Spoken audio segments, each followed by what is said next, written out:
Polda Sumatera Barat membantah kasus kematian Afif Maulana telah ditutup. Hingga kini Polda Sumbar terus menyelidiki kasus kematian Afif pasca penertiban aksi tawuran pelajar 9 Juni lalu. Polda Sumatera Barat menegaskan penyelidikan kasus tewasnya Afif Maulana masih berlanjut. Sejauh ini Polda Sumbar telah memeriksa 3 orang, yakni 1 saksi kunci serta 2 personel Sabara Polda Sumbar. Selain itu, kepolisian juga masih mencari bukti baru dalam rangka penyelidikan. Polda Sumatera Barat sampai saat ini masih melanjutkan proses penyelidikan kasus penemuan mayat di Jembatan Kuranji. Dan kasus yang diduga pelanggaran oleh anggota di Polsek Kuranji. Jadi masih melanjutkan kasus tersebut. Sampai saat ini terkait dengan saksi yang menerangkan masih 3, masih 3. Jadi dari Adit, terus kemudian 2 anggota kita. Sementara itu, Ketua Bidang Advokasi YLBHI Muhammad Isnur menilai kejanggalan kasus kematian Afif. Salah satunya adalah pihak kepolisian tidak melakukan reka ulang adegan. Seharusnya polisi melakukan reka ulang adegan di tempat kejadian perkara untuk mengetahui uji forensik bagaimana urutan saat Afif Maulana jatuh dari jembatan Kuranji. Air bisa ada arus balik gitu, airnya di malam itu berbeda arah gitu. Sungai asalnya dari tinggi ke bawah, dari bawah ke tinggi gitu. Itu kan jadi lucu gitu. Nah itu harus direka ulang menurut kita. Dan polisi biasanya melakukan reka ulang, kenapa di sini enggak? Untuk menimbulkan atau mempertanyakan kausalitas kematian.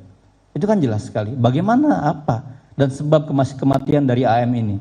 Itu sangat, dalam forensik sangat sederhana sebenarnya.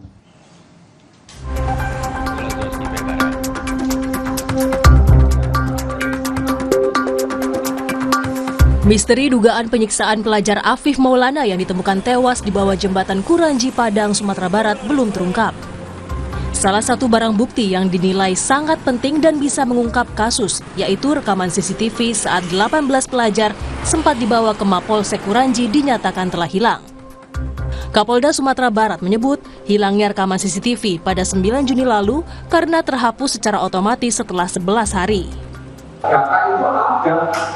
Tetapi andai kata dibukanya itu sebelum hari ke-11 atau tepat hari ke-11 masih tersimpan. Tetapi daya kemampuan menyimpan hanya sampai hari ke-11.